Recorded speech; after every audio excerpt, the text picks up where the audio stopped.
नमस्कार दोस्तों, cinema hall में आपका स्वागत है। आज मैं माधुरी दीक्षित की चर्चा करूंगा। आज उनका जन्मदिन है और इस जन्मदिन के मौके पर उन्हें बधाई देते हुए, उनके भविष्य के लिए शुभकामनाएं देते हुए मैं कुछ बातें उनके बारे में बताऊंगा।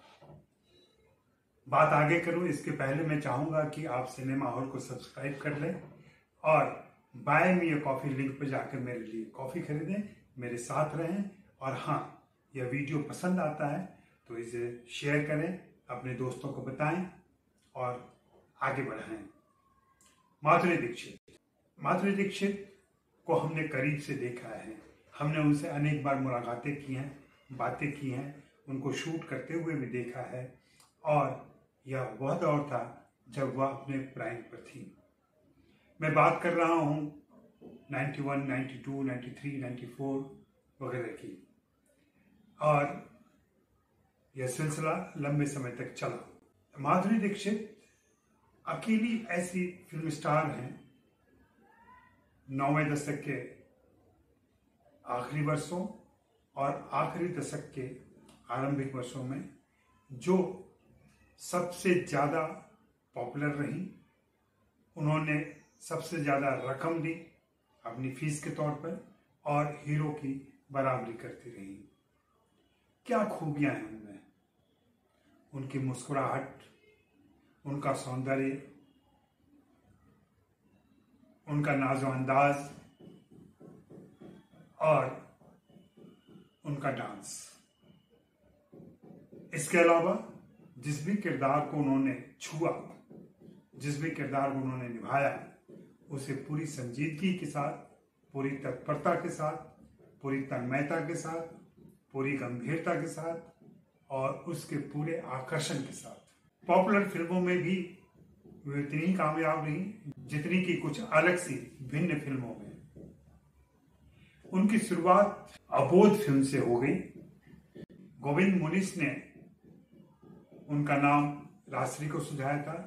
ताराचंद बड़जात्या से हुई मीटिंग के बाद उनके माँ बाप राजी हुए कि हाँ बेटी काम करेगी। तब उनकी उम्र मात्र 16 साल थी।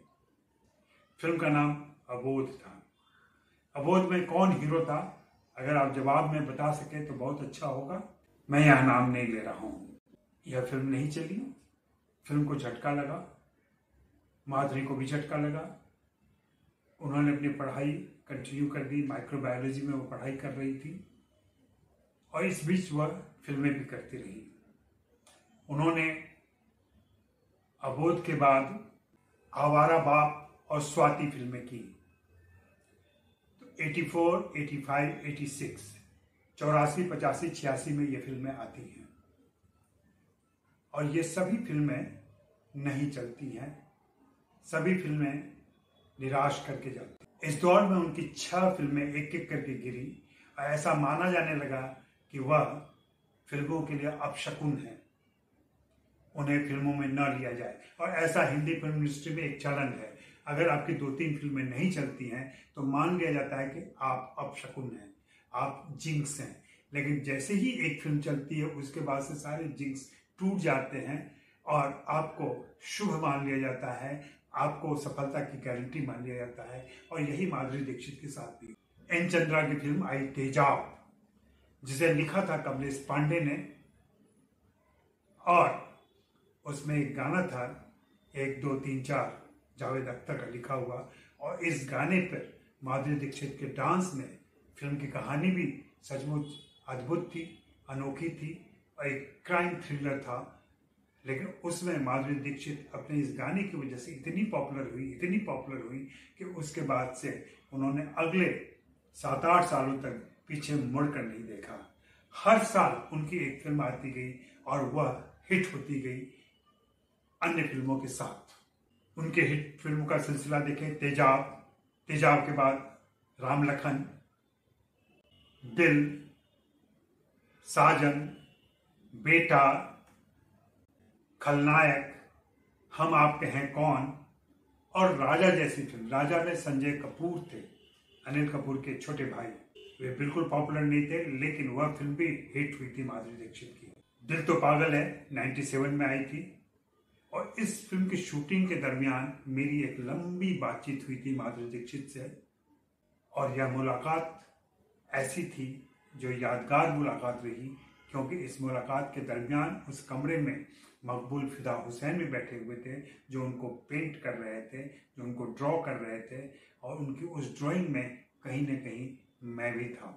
इस फिल्म की शूटिंग कमालिस्तान में उस दिन चल रही थी, और माधुरी दीक्षित से वह मेरी मुलाकात अनोखी थी, लंबी थी, विस्तृत थी। उस मुलाकात की हुई बातचीत मेरी किताब जवाब देंगे हम, जो नॉटनल पर है, वहां आप पढ़ सकते हैं। 97 में ही उनकी फिल्म मृत्युदंड आती है प्रकाश झा की, जहां माधुरी दीक्षित बिल्कुल एक अलग अंदाज में दिखती हैं और थोड़ी सी मेन स्ट्रीम से हटकर वो भूमिका थी। 2002 में देवदास उनकी एक प्रमुख फिल्म है, जहां ऐश्वर्या राय के साथ उनकी जोड़ी दिखाई पड़ती है, जहां शाहरुख खान भी हैं। और फिर 2002 में वह चली जाती हैं, शादी हो जाती है उनकी, और फिर बाद में 5-6 सालों के बाद वे लौटती हैं आजा नचले के समय 2007 में। वह भी दिन मुझे याद है, मैं एयरपोर्ट पे गया था जिस दिन वो लैंड की थी यहाँ पर। पैपाराजी आजकल का फैशन हो गया है, एयरपोर्ट लुक आज का फैशन हो गया है, लेकिन संभवतः वह पहला फोटोग्राफ था जो एयरपोर्ट पर लिया गया था, और जिसे योगेंद्र शाह, मेरे मित्र, फोटोग्राफर मित्र, आज बहुत बड़े फोटोग्राफर हैं, उन्होंने यह काम किया था, और हम लोगों ने वह तस्वीर दैनिक जागरण में छापी थी उनके आने की खबर के साथ। फिर 2014 में उनकी गुलाब गैंग आती है। गुलाब गैंग उस ढंग से कामयाब नहीं हो पाई, और उसके बाद बड़े अफसोस की बात है कि हिंदी फिल्म इंडस्ट्री के लेखक और निर्देशक माधुरी दीक्षित के लिए रोल नहीं लिख पाए हैं। कहीं न कहीं यह पुरुष प्रधान फिल्म इंडस्ट्री है।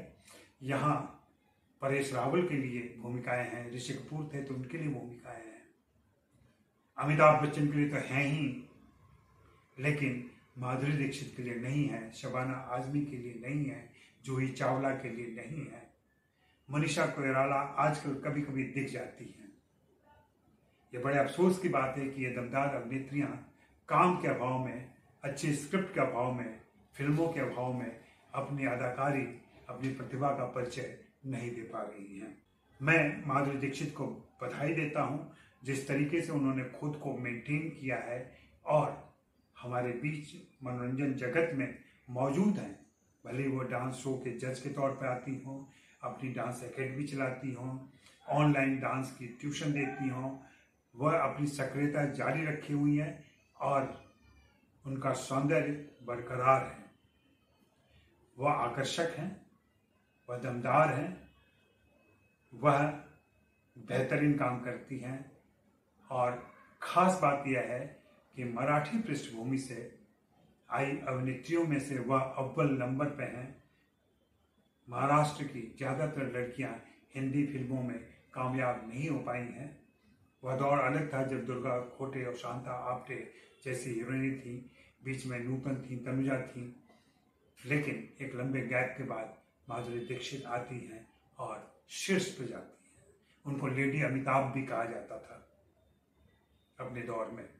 अमिताभ के साथ भी उन्होंने एक फिल्म की थी, बड़े मियाँ छोटे मियाँ। तीनों खानों के साथ उन्होंने फिल्में की हैं। सलमान खान के साथ तो उनकी जोड़ी थी ही, शाहरुख खान के साथ भी किया है, आमिर खान के साथ भी किया है। अपने से कम उम्र अभिनेताओं के साथ भी, स्टार के साथ भी काम किया है। अपने से अधिक उम्र के विनोद खन्ना के साथ भी उन्होंने काम किया है। उनको बड़ी उम्मीद थी कि दयावान फिल्म चलेगी, लेकिन वह नहीं चली थी, तो उन्हें घोर निराशा हुई थी। और एक खास बात जो मैं बताना चाहता हूँ कि माधुरी दीक्षित को अप्रोच करने का सोचा था डॉक्टर चंद्रप्रकाश द्विवेदी ने। उन्होंने अपने सहयोगी सगीर से कहा था कि तुम इस लड़की से संपर्क करो, क्योंकि वह इंटर कॉलेजिएट प्रतियोगिताओं में, नाटकों में दिखाई पड़ी थी और वह प्रभावित कर गई थी इन सभी को। लेकिन तभी सगीर को मालूम हुआ कि माधुरी दीक्षित ने अबोध फिल्म साइन कर ली है, अब वह नाटकों में काम शायद ही करें, और इस तरीके से एक योजना रुक गई। हो सकता है कि अगर वह मौका मिला होता, अगर वह बात बनी होती, तो माधुरी का कैरियर किसी और दिशा में, किसी और ऊंचाई तक गया होता, या भी हो सकता है कहीं भटक गया होता। आज इतना ही। नमस्कार। आप देखते रहें सिनेमा हॉल।